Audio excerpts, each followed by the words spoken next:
오늘 말씀을 보면 한 여인이 등장합니다.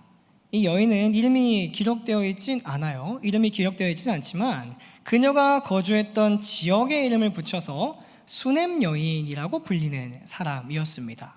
자, 이 여인이 어떤 여인이었는지에 관해서 성경에서는 오늘 이렇게 기록을 합니다.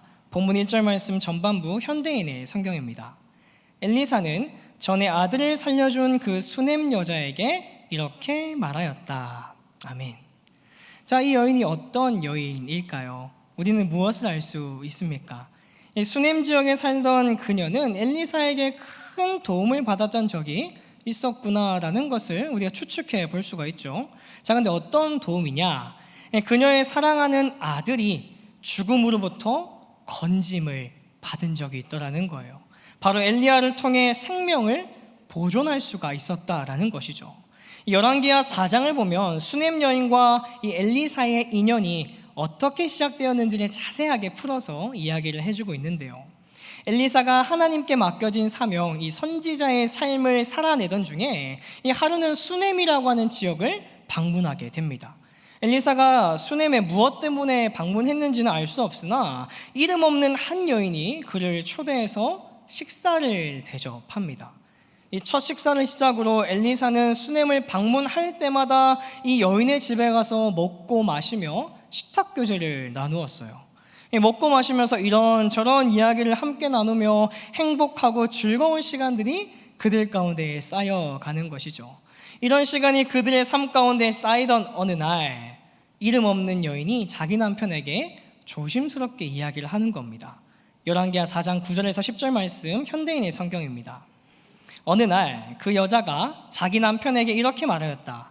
나는 우리 집에 와서 가끔 식사하는 이 사람이 거룩한 하나님의 사람이라고 생각합니다. 옥상에 작은 방 하나를 만들어 침대와 탁자와 의자와 등을 들여놓고 그가 올 때마다 쉬어가게 합시다. 아멘. 이 여인이 나그네와 함께 식사하면서 나눈 시간을 돌아보니까요, 이 수넴을 방문하는 이 사람이 내가 이름도 모르고 성도 모르지만 분명히 거룩한 하나님의 사람이겠구나라고 하는 확신을 갖게 되는 겁니다. 이 사람이 함께 밥을 먹고 삶을 나누고 서로를 알아가는 시간이 쌓이면요, 말하지 않아도 이 알게 되는 부분들이 다 존재하지 않겠습니까? 엘리사가 굳이 내가 하나님의 사람입니다, 내가 선지자입니다, 내가 대단한 사람입니다 이야기하지 않아도 엘리사를 통해 전해지는 말과 나타나는 행동을 보니까 이게 보통 평범한 사람들과는 다르구나라는 것을 알게 된 거죠. 그래서 그녀는 자신의 남편에게 이야기한 것 같아요. 이 사람은 하나님의 거룩한 사람인 것 같으니까 그가 수넴을 방문할 때마다 편히 쉴 수 있도록 우리가 거처를 마련해서 좀 사용할 수 있게 해 주십시다. 자, 그녀가 아무런 관계없는 이 엘리사를 위하여 머물 수 있는 공간을 준비한 이유가 무엇이었습니까? 그가 하나님의 사람이었다는 것밖에 없었어요. 그가 하나님의 사람인 것 같으니까 우리가 조금 힘들지만 어렵지만 방 한 편 내가지고 내어드립시다, 그 얘기를 한 거거든요. 이 사람을 섬기는 것을 통해서 다른 어떤 이익을 취하거나 이 사람의 섬김으로써 나의 자존감을 높인다거나 나의 삶이 조금 윤택해진다거나 이런 것들을 기대한 게 전혀 아니었다는 거예요. 그가 누구인지, 같이 밥을 먹고 삶을 나눈 이 사람이 누구인지 내가 알 수 없으나 이 사람이 하나님의 사람이라는 것이 분명하니까 하나님의 사람을 내가 극진히 모셔야겠다라고 스스로 결단하고 실천한 거였다는 겁니다. 자, 다시 말해서 그녀는 하나님 때문에 하나님을 사랑하는 마음으로 엘리사를 섬겼던 거예요. 하나님의 사람을 극진히 모신 동기, 그 시작이 무엇이냐? 바로 하나님을 사랑하는 것, 그것에서부터 출발했다는 거죠. 이름 없는 여인은 그저 하나님을 사랑했고 그 사랑으로 하나님의 사람을 성실히 섬겼습니다. 하나님을 사랑하기에 당신의 사람을 극진히 섬긴 여인에게 하나님께서는 그녀가 기대하지 않았지만 꿈도 꾸지 못했지만 가장 필요하고 귀중한 것을 그녀에게 선물로 주셨습니다. 끊어져 있던 생명의 길을 열어주셨던 거예요. 기대하지 못했고 소망하지 못했던 출산의 기쁨을 그녀의 삶에 각인시켜 주십니다. 그녀의 삶에 하나님의 시간이 깊게 남겨지고요, 엘리사와의 이야기가 계속해서 차곡차곡 쌓여가는 겁니다. 자, 시간이 흘러 이 여인의 아들이 성장하여 밭에서 일하시는 자기 아버지를 보러 갈 수 있을 정도로 자랐을 때 또 한 번 그녀의 삶에 충격적인 일이 발생하게 됩니다. 이 어느 날 밭에서 일꾼들과 함께 추수하는 아버지에게 갔다가 갑자기 머리를 부여잡고 아들이 쓰러져요. 쓰러진 그를 데리고 그의 어머니 수냄 여인에게 데려다 주었는데 결국 그는 허망하게도 자기 어머니의 무릎 위에서 목숨이 끊어지게 됩니다. 이 수냄 여인과 늙은 아버지가 무언가 손쓸 새도 없이 무언가를 해보지도 못하고 너무 허망하게 그냥 숨을 거둔 거예요. 마음이 어땠겠습니까? 자신의 사랑하는 아들이, 너무나 귀하게 얻은 그 아들이 자신의 무릎 위에서 숨을 다해서 끊어졌다. 상상만 해도 끔찍하지 않습니까? 어떤 말로도 표현할 수 없는 아픔과 슬픔이 그녀를 짓누르지 않았을 거예요. 그녀의 마음이 산산조각이 나서 완전히 무너져 내리지 않았겠습니까? 자, 그런데 그녀는요, 이런 참담한 상황에 잠식되거나 정신을 놓아버리지 않습니다. 이 아들을 엘리사의 방에 눕히고요, 얼른 가서 갈멜산에 있는 하나님의 사람을 찾아갑니다. 그리고 엘리사를 통해 다시 한번 하나님과 수냄 여인 사이에 기적의 이야기가 새겨지고 하나님과의 시간이 다시 한번 그녀의 삶 가운데에 또 쌓여가는 거예요. 이렇게 그녀의 삶에 하나님과의 이야기가 새겨지고 하나님과의 시간이 쌓이면서 수냄 여인의 중심에 자리 잡은 하나님을 향한 믿음이 어떻겠습니까? 더욱더 두터워집니다. 뿐만 아니라 하나님의 사람, 이 엘리사와의 관계도 이전보다 훨씬 더 끈끈해지고 단단해졌겠죠. 자, 이런 배경 속에서 오늘 본문의 이야기가 시작되는 거예요. 본문 1절 후반부와 2절 말씀 현대인의 성경입니다. 당신은 가족과 함께 이곳을 떠나 다른 나라에 가서 살도록 하시오. 여호와께서는 7년 동안 계속될 기근을 이스라엘 땅에 내리시겠다고 선언하셨소. 그래서 그 여자는 가족을 데리고 블레셋 사람의 땅으로 가서 7년 동안 살았다. 아멘. 자, 수냄 여인은 하나님의 사람의 엘리사의 이야기라면 아마 묻지도 따지지도 않고 그냥 내가 그렇게 하겠습니다, 내가 순종하겠습니다, 그랬을 거예요. 그렇지 않았겠습니까? 이 갑작스러운 엘리사의 방문과 그의 이야기가 수냄 여인의 삶을 다시 한 번 더 또 통째로 흔들어 버립니다. 하나님의 사람이 찾아와 무엇을 그녀의 가족에게 요구하냐면 이스라엘 땅에 7년의 기근이 찾아올 테니 이곳을 떠나 다른 나라에 가서 살아야 된다라고 이야기하는 거예요. 자, 그래서 여인은 가족을 데리고 블레셋 사람의 땅으로 가서 7년이라고 하는 시간을 보내게 됩니다. 이스라엘에서 블레셋으로 수냄 여인의 가족이 이사를 하게 된 것이죠. 이사를 해본 기억이 대부분 다 있으실 것이라 생각이 되는데요, 이사라는 것이 단순히 이 집을 이곳에서 저곳으로 옮기는 것만을 이야기하는 게 결코 아니죠. 이사한다, 집을 옮긴다는 것은 내가 지금 누리고 있고 경험하고 있고 살아온 삶의 터전 그 모든 것 전부를 바꾼다는 것을 의미합니다. 이게 얼마나 큰 결정이고 중요한 선택이겠어요. 우리의 기도 제목 중에 가장 큰 기도 제목 중에 하나가 나의 처소지 않나요? 그렇죠? 그것도 같은 나라도 아니고요, 블레셋이라고 하는 전혀 다른 문화를 지닌 지역으로 가야만 한다라는 거예요. 자, 이런 큰 일을 하려면 최소한 몇 개월, 몇 년은 잘 준비해서 시간 계획에 딱딱 맞춰가지고 언제 계약이 끝나니까 이때 해가지고 찾아가지고 가면 되지 않을까, 이렇게 생각을 좀 해야 되잖아요. 근데 그렇게 차근차근 진행해 가도 이게 맞나? 진짜 가야 하는 건가? 내가 잘할 수 있을까? 이런 근심과 걱정이 문득 떠오르고 마음이 어려운 것이 정상입니다. 내가 원해서 가는 것도 아니에요. 어느 날 갑자기 하나님의 사람이 와서 이곳을 떠나 다른 나라에 가서 살라고 하니까 그냥 가는 거예요. 얼마나 척박하고 힘들었겠어요. 게다가 오늘 말씀을 보면요, 남편에 관한 이야기가 기록되어 있지가 않습니다. 열왕기하 4장에서 남편의 나이가 많았다라고 기록하는 것과 이 오늘 말씀에 한 번도 남편에 대한 이야기가 언급되지 않는 것을 생각해 보면 아마 이 남편은요, 이 수냄 여인과 아들을 남겨두고 먼저 세상을 떠났을 것이다 라고 많은 학자들이 이야기를 합니다.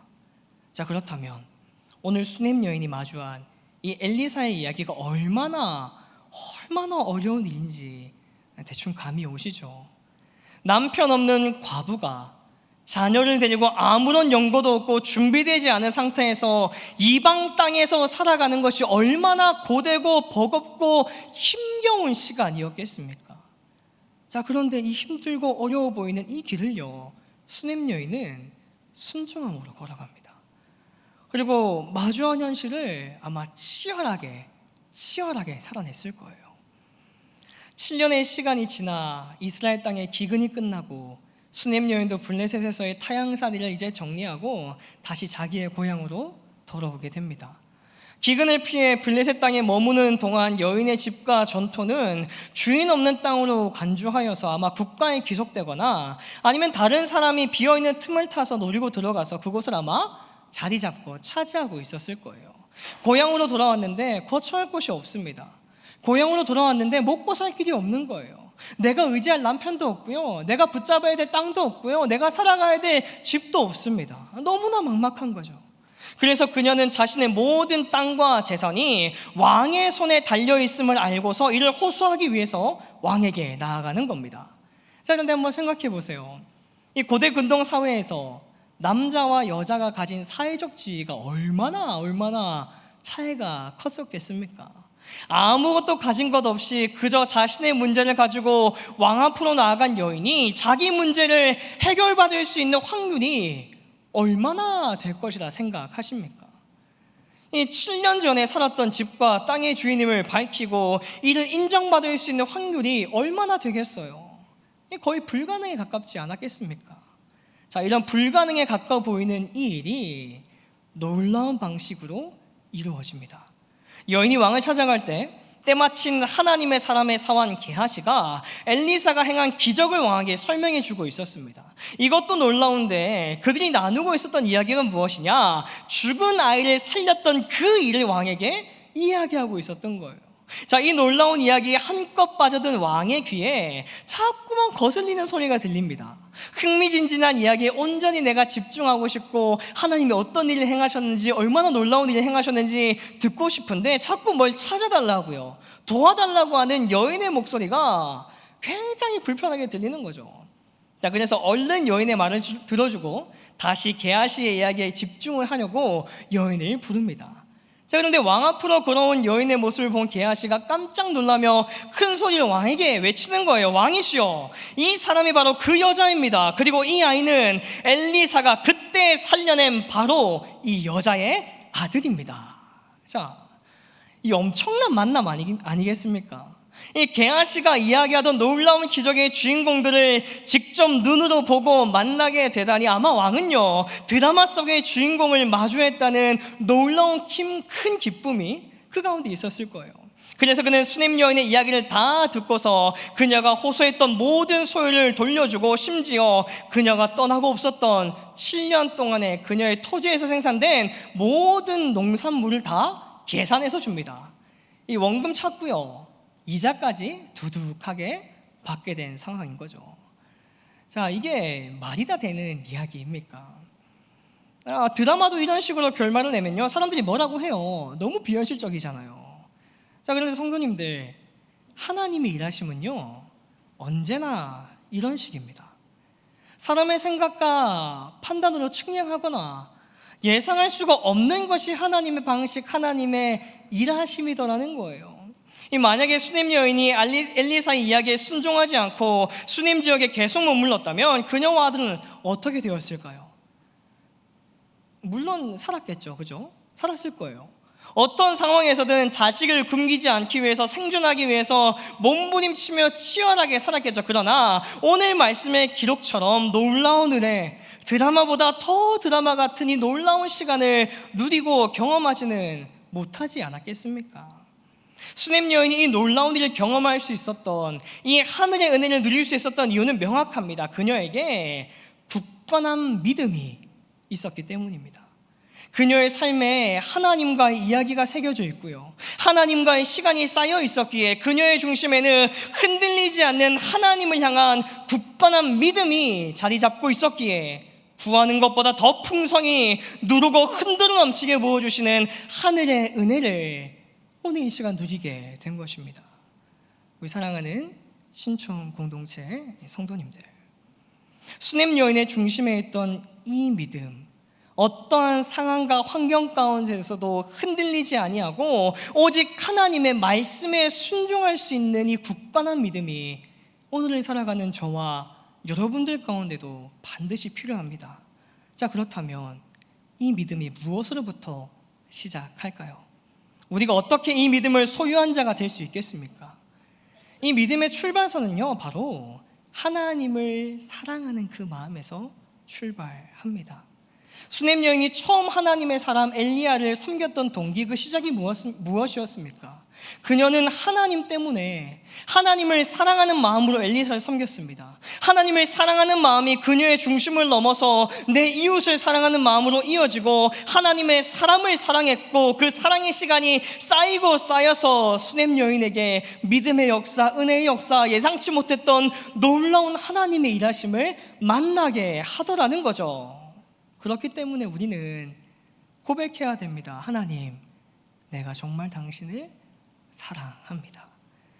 하나님을 사랑하시길 바랍니다. 하나님을 뜨겁게, 정말 뜨겁게 사랑하시길 바라요. 하나님을 사랑하는 것은 단순히 말과 입으로 하는 것이 아닙니다. 어떻게 하는 것이 하나님을 사랑하는 것입니까? 요한일서 5장 3절 말씀, 현대인의 성경입니다. 하나님을 사랑하는 것은 곧 그분의 계명을 지키는 것입니다. 그분의 계명은 부담스러운 것이 아닙니다. 아멘. 하나님을 사랑하는 것은요, 그분의 계명을 지키는 거예요. 우리의 삶에 눈으로 보이는 하나님을 사랑하는 열매가 있어야 한다라는 겁니다. 수냄 여인이 하나님을 사랑했던 그 마음이 어떻게 표현되었습니까? 여행자를 섬기고 나그네를 섬기는 걸로 나타났었어요. 그래서 수냄 지역을 방문한 엘리사를 집으로 초대하였고 사랑으로 섬겼습니다. 이를 시작으로 그녀의 삶은 놀라운 일하심의 연속이었던 거 아니겠습니까? 오늘을 살아가는 저와 여러분들의 삶도요, 마찬가지입니다. 나의 삶에도 하나님을 사랑하는 마음이 열매로 보여져야 된다는 거예요. 단순히 입으로 하나님 사랑합니다, 내가 당신을 찬양합니다, 그곳으로 그치는 것이 아니라 내 삶 가운데에 열매가 있어야 된다고요. 그렇다고 한다면 우리가 삶으로 맺어야 할 열매의 모습이 무엇이겠습니까? 우리가 지켜야 될 하나님의 계명이 무엇이겠습니까? 마태복음 22장 37절에서 40절까지의 말씀, 예수께서 이르시되 내 마음을 다하고 목숨을 다하고 뜻을 다하여 주 너의 하나님을 사랑하라 하셨으니 이것이 크고 첫째 되는 계명이요 둘째도 그와 같으니 내 이웃을 내 자신과 같이 사랑하라 하셨으니 이 두 계명이 온 율법과 선지자의 강령이니라. 아멘. 마음과 목숨과 뜻을 다하여 하나님을 사랑하고 내 이웃을 내 자신과 같이 사랑하라. 날마다 하나님을 경외하는 예배자의 삶이 우리 가운데 있어야 되는 거고요, 날마다 우리 삶 가운데 무엇이 있어야 되냐면 사랑과 섬김의 삶의 모습이 우리 가운데에 있어야 된다라는 겁니다. 우리 손과 발이요, 그곳에 있어야 되는 거예요. 그렇게 우리가 나에게 주어진 오늘을 살아갈 때 나의 삶에 하나님과의 이야기가 새겨지고 하나님과의 시간이 쌓여서 내 안에 흔들리지 않는 굳건한 믿음이 자리 잡게 되는 겁니다. 그리고 그 믿음을 통하여서 하나님께서 예배하신 놀라운 하늘의 은혜를 우리가 살아가는 삶의 그 현장 그 자리에서 경험하게 되는 것이죠. 수냄 여인의 삶을 끝까지 책임지신 능력의 하나님, 생명의 하나님이 오늘을 살아가는 저와 여러분의 삶 가운데도 동일하게 역사하시고 마르지 않는 하늘의 은혜를 언제나 충만하게 하실 것입니다. 언제 그것이 이루어지느냐? 하나님을 예배하는 예배자의 삶에서 승리할 때, 더불어 날마다 주어진 삶의 현장 그 자리에서 나의 손과 발이 하나님의 사랑이 흘려보낼 때, 그때 이 놀라운 일들이 이루어지는 거예요. 이 놀라운 기적을 경험하며 살아가는 복된 한 주 살아가시는 저와 여러분들 모두가 될 수 있기를 주님의 이름으로 축원합니다.